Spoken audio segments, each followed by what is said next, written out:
日当楼只有一个房间了。地主有个房间，这样有个。地主那个房间他不要了的。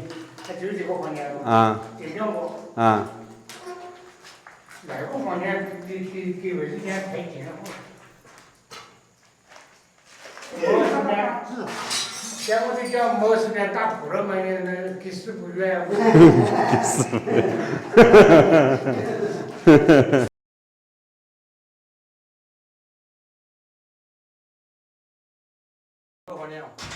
一个房啊，3个一个房。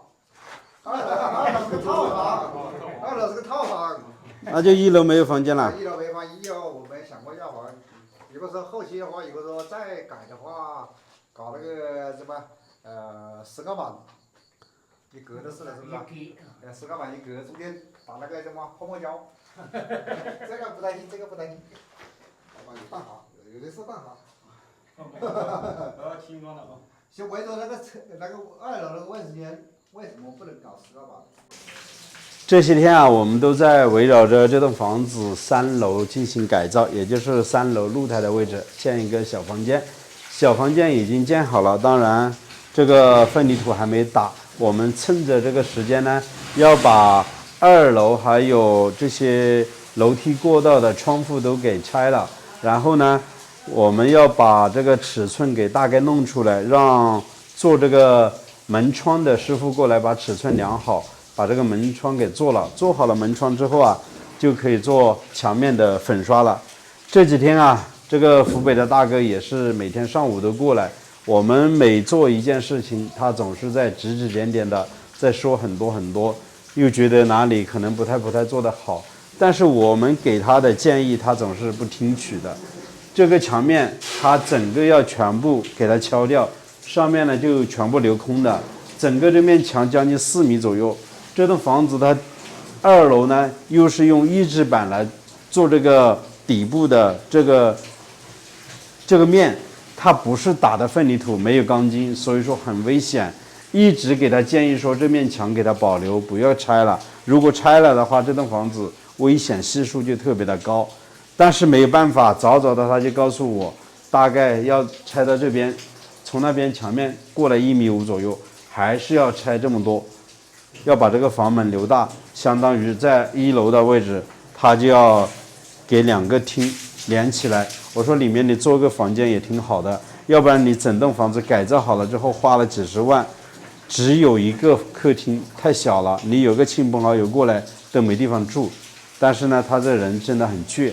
收不下，没办法，那我们走上去看师傅他们拆这些门窗。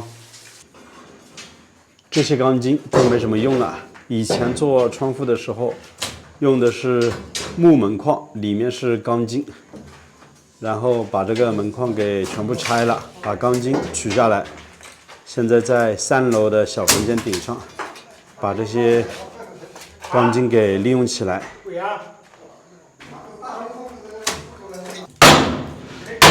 打下来就你脚了，那个来了，好，这个窗户拆了之后，这边好像光线好许多了，一眼可以看到院门口了。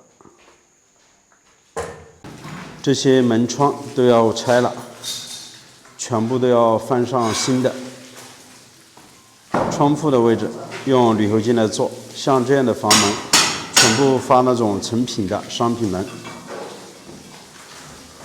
大哥自己去买，然后我们把门窗拆了，尺寸就可以量得出来了。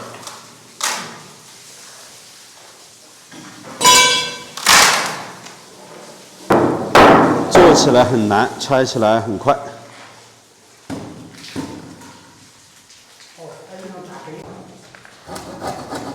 先给它锯断，然后用锤子把它敲打出来。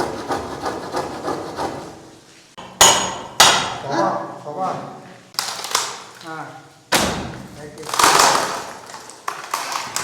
这个门框里面应该是打了钉子，要不然不会这么紧。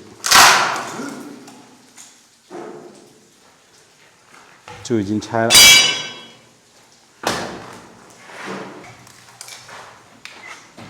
这个门框都打了钉子，所以很紧，很难拆。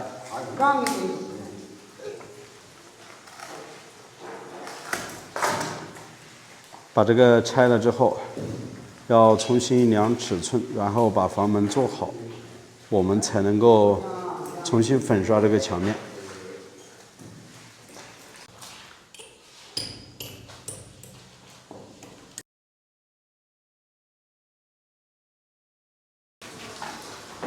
其实我们是包工来做这栋房子的改造，很多事情我们也不是说全部按照我们的立场想节省一些工时，我们只是觉得大哥来了这么远不容易，花了几十万改造一栋房子，尽可能的多留出1、2个房间。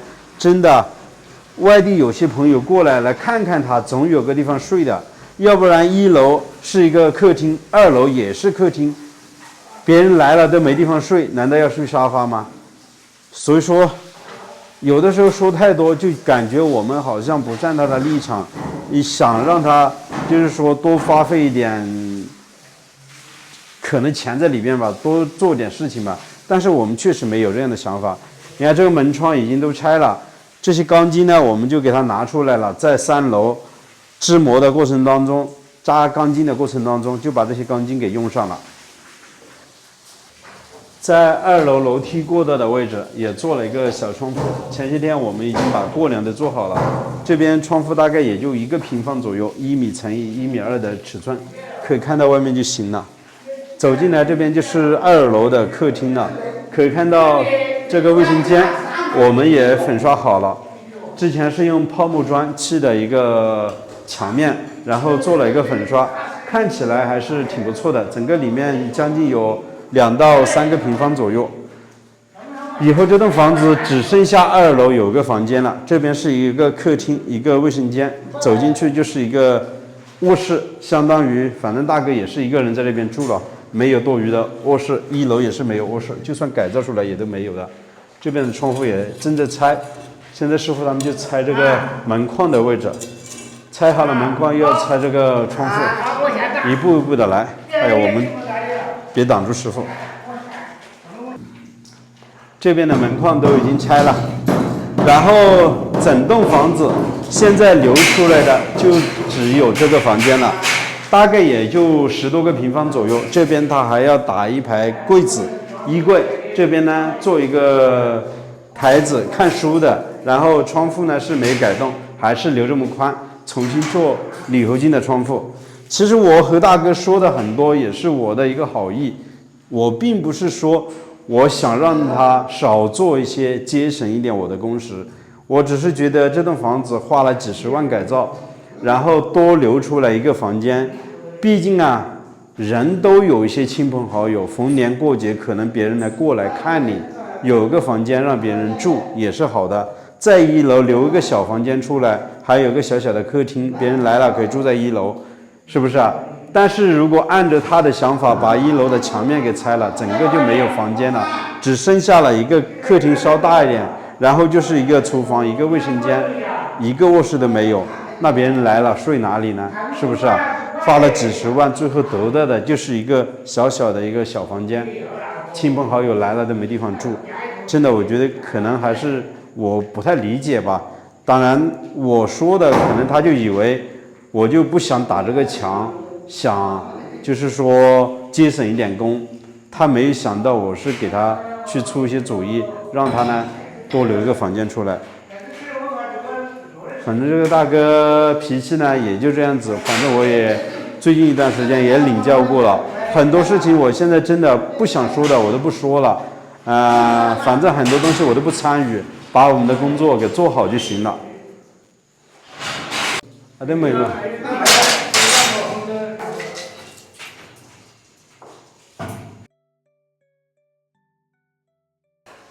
手感觉这不合理嘛？你给1.5米不宽又不窄，门又走不了，你2个客厅又不好走。这些事你看着他这样给这块。他这给1.5米给到这里。啊，又不走门了，就2个连着是这个客厅。给是肯定可以给了。啊，肯定要打一个量再给嘛。打个量的活的，那得按估计。按估计啊，按估计那就是管用。按估计没人出个档。这边就是一个公用的卫生间，当然这个排污的管道我们还没装，这边是碰到了个大石头，很难挖，要把这个石头打碎，然后才可以安装这个排污管道，再把这个灯便池给装了。这里依然是准备做一个厨房，没有多大，也就几个平方左右。整个墙面呢，我们已经处理干净了，重新做一个粉刷就行了。那确实在1楼就是没有房间了，就是这样一个宽度，有一个客厅，一个小厨房，一个卫生间，大概就是这个样子。朋友们，你们觉得这样的设计花了这么多钱，整栋房子只有一个卧室，究竟合不合理呢？欢迎大家视频评论留言。好了，我是石头，喜欢的请记得点个订阅，我们下期再见，拜拜。